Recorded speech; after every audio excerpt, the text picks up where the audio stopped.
Hablemos de COVID, porque por primera vez en los 2 años que va de la pandemia, López-Gatell habla de la vacunación a niños en México. Eh, y habla de la posibilidad de vacunarlos no solamente con la vacuna de Pfizer, sino con la vacuna cubana y con la Sinovac, la China también. Bueno, pero más allá de eso, hay algunas versiones en el sentido de que hay muchas vacunas que podrían estar por caducar.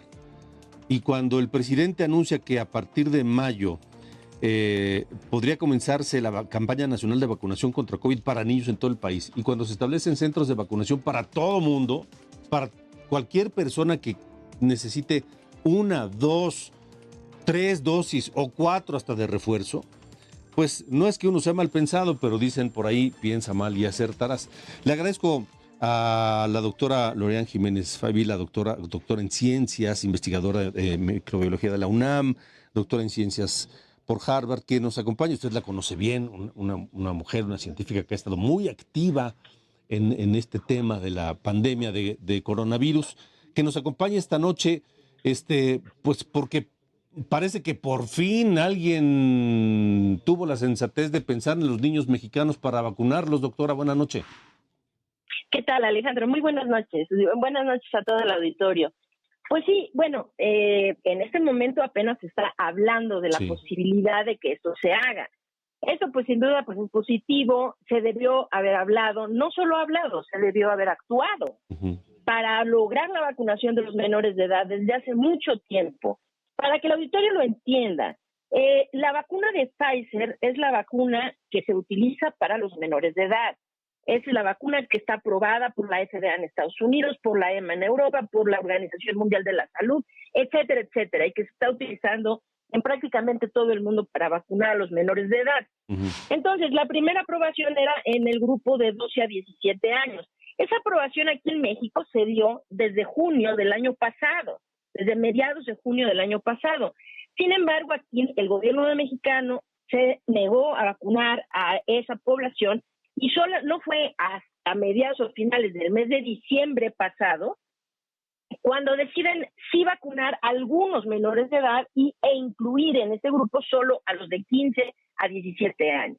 Entonces, han estado rezagados. Claro, han vacunado un poquito a los que tienen comorbilidades y qué sé yo, desde los 12, pero hay un rezago gigantesco en la vacunación de 12 a 14 años. Ahora, viene otra aprobación que es en el grupo de 5 a 11 años, que también utilizan la vacuna, o sea, requieren la vacuna de Pfizer, pero en este caso es la vacuna pediátrica de Pfizer. Una vacuna que aquí en México el gobierno no ha comprado. No tenemos contratos firmados para la compra de vacuna pediátrica de Pfizer y no hay para cuándo podamos pensar que esa vacuna podría estar en el territorio de México. Entonces se hablan de alternativas, pero que son muy malas alternativas, como el uso de la vacuna Abdala cubana, para la cual no existe una sola publicación científica que sustente su seguridad o su eficacia en la población infantil, o la vacuna de Sinovac, que sí se ha empleado en algunos países sudamericanos, pero con muy, muy baja eficacia. Entonces, pues necesitamos, sin duda, proteger a los menores de edad que han padecido particularmente en las últimas 2 olas de contagio, en donde se observa una proporción mayor de muertes en la población justamente de 5 a 14 años, tanto en la tercera ola y más aún en la cuarta ola. Esto, desde luego, por la falta de vacunación. Son muertes que se hubieran podido prevenir de haber estado vacunados. Entonces, esta es la situación y pues seguimos en el limbo, sin saber qué decisiones va a tomar finalmente el subsecretario de Salud López-Gatell con relación a la vacunación a los menores de edad en México. Me parece muy importante esto que nos dice doctora Jiménez Feibi. La vacuna cubana Abdala no tiene ningún reconocimiento fuera de Cuba sobre su eficacia. No, ningún reconocimiento. Es decir, no hay una sola publicación científica arbitrada y revisada por pares que esté publicada sobre la vacuna Abdala. No existe una sola. ¿sí? Y esa vacuna no está aceptada, certificada, ni en vías de aprobación por ningún organismo de certificación serio, como FDA, como EMA, como la OMS, la Organización Mundial de la Salud, etcétera. Es una vacuna que se emplea y que ha sido autorizada para su uso de emergencia solamente, nada más para que se entienda, en Venezuela, en Vietnam, en Cuba, desde luego, y en San Vicente y las Granadinas, ¿no? Que es una isla aquí en el Caribe que tiene 110,000 habitantes, ¿no? Aparte de esos 4 países, solamente México ya tiene la aprobación esta vacuna, ¿base en qué? Pues es un misterio, pero desde luego la aprobación no incluye a los menores de edad entre 5 y 12 años, como fue la ocurrencia de anunciar que posiblemente se podría usar esta vacuna en ese grupo etario. O sea, ¿México ya autorizó la vacuna cubana? ¿Sí? Ya tiene meses que fue autorizada por COFEPRIS. Ahora. Pero para uso de adultos, desde luego, ¿no? Sí. Ahora, no es gratuito que la vacuna Pfizer tenga una versión pediátrica, es decir, que se aplique a niños, porque esa misma vacuna Pfizer, que desarrolló Pfizer, y junto con la Moderna, son aquellas que se recomiendan a personas con sistemas inmunológicos deprimidos, con sistemas inmunológicos comprometidos, débiles, personas que sufren cánceres, personas que sufren VIH, personas que sufren comorbilidades, les recomiendan que de preferencia reciban esas vacunas, Pfizer o Moderna. Sí, es correcto. No solamente eso, sino que son 2 de las vacunas de las que se tiene mayor evidencia ya científica, tanto en estudios clínicos como en estudios de campo. Es decir, ahora hay cientos de millones de personas que han sido vacunadas con estas vacunas y tenemos mucha evidencia científica al respecto, tanto en poblaciones de adultos como de adolescentes y también de niños. Entonces, sí, son las vacunas recomendadas desde luego para la población infantil y también las vacunas que más se recomiendan en general, en términos generales, pero particularmente, como bien lo acabas de decir, Alejandro, para las poblaciones que tienen alto riesgo de complicarse si es que llegan a infectarse, si es que llegan a adquirir COVID-19. Sí. Ahora, doctora Jiménez Faibi, las vacunas, de pronto se dice, ya, todo mundo a vacunarse, a partir de mayo todo mundo. ¿Tenemos las vacunas suficientes? Por ahí hay versiones que dicen que tenemos un déficit de vacunas, sobre todo pensando en los niños que no han sido vacunados. Y por otro lado, también se habla de que las vacunas que estarían almacenadas o que están almacenadas en México estarían por caducar. ¿Hay alguna evidencia de esto? Bueno, el asunto de que están por caducar parece que es puramente especulativo, porque no se tiene es decir, no hay trazabilidad de las vacunas que han llegado a México. Ahorita, la estimación más precisa que hay en términos de cuántas vacunas el gobierno ha declarado que ingresaron a nuestro país y el gobierno ha declarado que se han administrado, la diferencia entre esas dos es un cálculo de cuántas vacunas o dosis de vacunas se tienen almacenadas. Y ese cálculo al día de ayer era de 28.2 millones de dosis. 28.2 millones de dosis que se supone que deben estar en territorio nacional y que no se han aplicado, no se sabe por qué. Pero ahora, la situación que está pasando ahora de haber dicho es que ya vamos a dejar de vacunar ya para finales del mes de abril a toda la población de adultos y nos vamos a enfocar en los menores de edad, supuestamente, ¿no? Para enfocarse inmediatamente después de que acabe el mes de abril, pues primero se tendrían que tener las vacunas. Lo que no se tiene es suficientes dosis de vacunas para vacunar realmente a la población infantil. Eso no se tiene. Ahora, sí se tienen pues 28.2 millones de vacunas aquí, la mayoría de ellas son de AstraZeneca, por los cálculos más o menos que se tienen. Es que, Alejandro, aquí hay que reconocer una cosa, el gobierno no ha transparentado nunca los datos de vacunación. No hay bases de datos abiertos en donde se pueda corroborar en realidad cuántas dosis han sido administradas, en qué regiones del país, de qué marcas, cuántas quedan, en dónde están almacenadas. No hay bases de datos. Entonces, pues todo esto se tiene que rescatar de las declaraciones que hace el gobierno y de ahí tratar más o menos de inferir cuál es la situación, ¿no? Sí.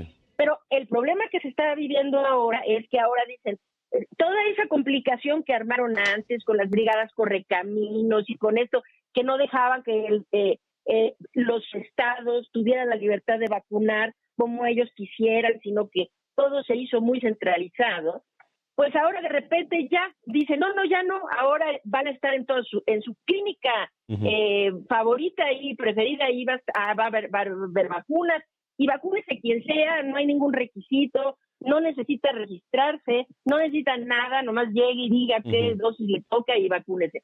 Bueno, esto es un problema muy, muy serio. Es decir, hay que entender que el gobierno mexicano no ha registrado la vacunación a partir de los refuerzos de tercera dosis. Cuando se dijo, ya vamos a empezar a poner tercera dosis, nada más a saber, México es uno de los únicos países en el mundo que internacionalmente no reporta la administración de terceras dosis. Es decir, que es un misterio cuántas terceras dosis realmente se reportaron. Si existen bases de datos o no de estas dosis, quién sabe. Pero lo cierto es lo siguiente, cualquier persona que se ha puesto una tercera dosis me va a entender perfecto lo que voy a decir ahora. Los certificados de vacunación tienen solamente la primera y segunda dosis en su caso. Y quienes recibieron un refuerzo, los refuerzos no están en los certificados de vacunación. Entonces, la gente que tiene que viajar a países, vamos a decir, como a Singapur, en donde si uno no tiene la tercera dosis, no lo consideran vacunado y no lo dejan entrar, pues simple y sencillamente aquí el gobierno de México no ha registrado las terceras dosis como para poder incluirlas en los certificados. Que ahora abre una vacunación masiva de vacúnese quien sea, como sea, vengan, no necesitan nada, pues eso que mientras que puede parecer muy expedito, en realidad es el reflejo de un absoluto descontrol. Porque pues se va a vacunar todo el mundo y ¿quién va a registrar esas dosis? ¿Cómo sabemos que alguien no ya se aplicó 8 dosis y viene por otra? ¿Cómo sabemos? Es decir, es un descontrol absoluto. Y sin duda, pues para decir ya que todo el mundo quede contento, que se pongan las que crean que necesitan y ya a volar, ¿no? Y cerremos la campaña de vacunación. Es realmente una no estrategia que puede resultar realmente problemática y muy contraproducente. Ahora, doctora, ¿qué diferencia hace en una población como la mexicana vacunar a los niños o no vacunarlos? ¿Cuál es la diferencia? Hace una diferencia enorme, enorme. Es decir, hay que ver las cifras. Desde luego no tenemos las cifras de vacunación porque el gobierno no ha tenido a bien proporcionarlas, no ha tenido a bien transparentar la información. Pero si vemos la base de datos abierta de COVID, es decir, con casos y defunciones de COVID, este es un análisis que yo hice y que ahora estoy trabajando para una posible publicación, en donde se ve claramente que la primera y la segunda ola, la población de 0 a 4 años, que es una población que no se puede actualmente vacunar, tuvieron primera y segunda ola con pocas muertes, pero en tercera ola la proporción de muertes en tercera ola aumentó y en la cuarta igual. Ahora, el grupo de 5 a 14 años, que es un grupo que el gobierno mexicano ha podido vacunar y se ha negado a vacunar, y tuvo el mismo comportamiento que el grupo de 0 a 4 años. Es decir, pocas defunciones en la primera y segunda ola, porque hay que recordar que los niños es la población que estuvo más confinada al inicio de la pandemia. Sí. Pero después, abriendo las escuelas y todo el mundo empieza a removilizarse, la tercera ola fue una proporción enorme de muertes y todavía superada por la cuarta ola. Pero aquí, para contestar la pregunta concretamente, este fenómeno no se observa en las poblaciones vacunadas. Si nos vamos, por ejemplo, a la población de 50 a 59 años, se observa el fenómeno completamente inverso. Es decir, la primera ola, la segunda superó las muertes de la primera, pero en tercera ola, que ya estaban vacunados, fueron menos la proporción de muertes y todavía menos en la cuarta ola. Esto quiere decir que los niños están muriendo innecesariamente. Estas son muertes prevenibles.